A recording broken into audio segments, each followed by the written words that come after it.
Good morning. Thank you so much for joining our family channel. Today, we're going to be reading Sophia the Golden Unicorn. So, let's get started.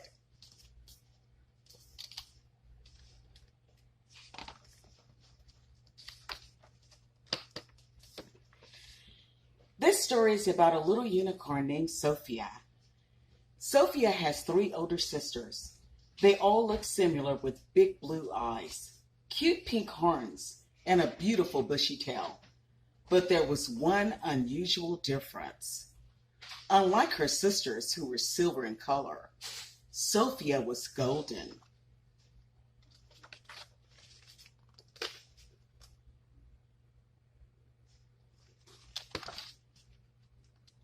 Wow, look at that, right? She wasn't blue, not pink, not green, not white, not purple, not yellow, but golden.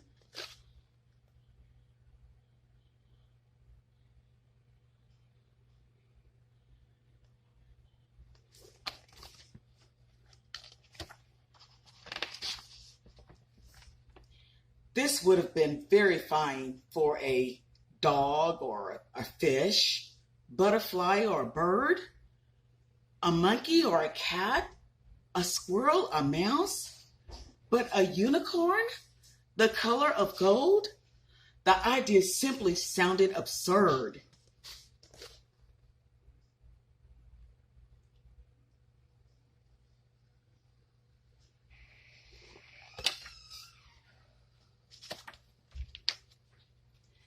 Wherever Sophia went out, unicorns would point and make fun of her. Hey, little Goldilocks, where are you going? Are you waiting for your fairy godmother to come and change your color? Oh, they would laugh and tease her and everything. Oh, where's our princess heading? To her castle? Sophia would have heard all kinds of harsh comments as she roamed around the clouds. Look at how they were making fun of her, making her feel bad about who she was. She couldn't help that, right? She was born that way. So Sophia started to wear a cape that would keep her covered and save her from all the embarrassment. Although the big floppy coat did cover some gold, but it was way too difficult for Sophia to walk around with it.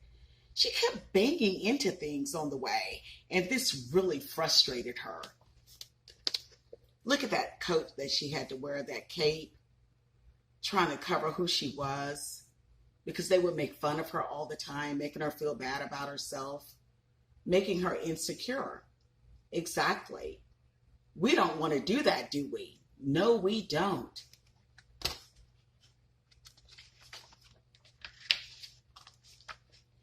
And then one day, Sophia was walking around a construction site where a new castle was being built. Suddenly, she tripped over a rainbow, fell into deep into the clouds. She tried to grab onto what she thought was a post, but it wasn't. It was actually a ladder. Oh no! A tin of golden paint was balancing over the ladder. To her terror, the tin toppled over and fell right down onto the unicorns standing beneath her. Guess who was there? It was Sophia's sisters. Look at that mess. Oh my gosh. What is she gonna do? It spilled all over her sisters. Oh my gosh. Let's see how they're going to clean that mess up, right? The petrified sisters simply froze. They didn't have time to even think, covered in gold from head to their toes. All the unicorns were now golden.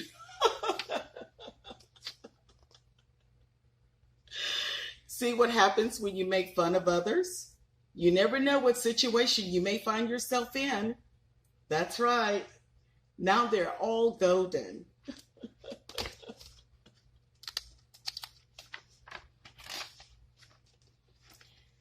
The sisters threw themselves into the bathtub. Oh, they scrubbed all kinds of things like shower gels, soaps, and shampoos, but in vain. The golden paint did not seem to come off. While Sophia had a good laugh, her sisters were furious at her. They're like, "This is not funny. Why are you laughing?"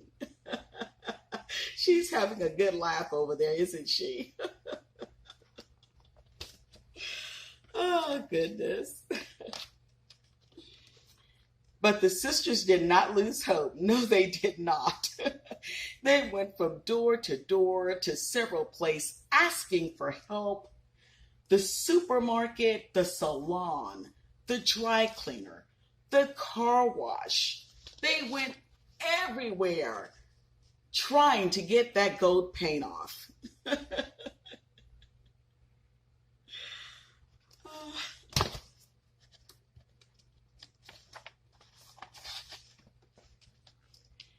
As the four golden sisters ran around the clouds trying to get the paint off, a popular fashion designer noticed them.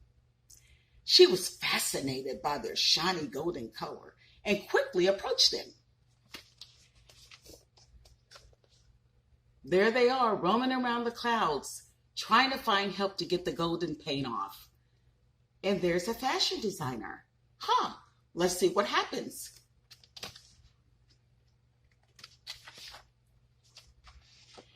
She hired the siblings to do the grand modeling show for her with her new collection.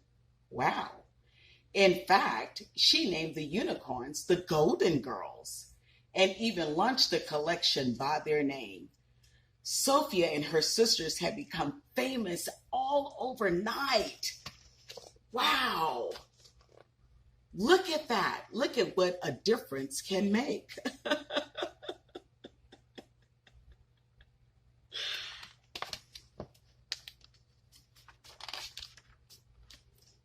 So, being golden did pay off after all.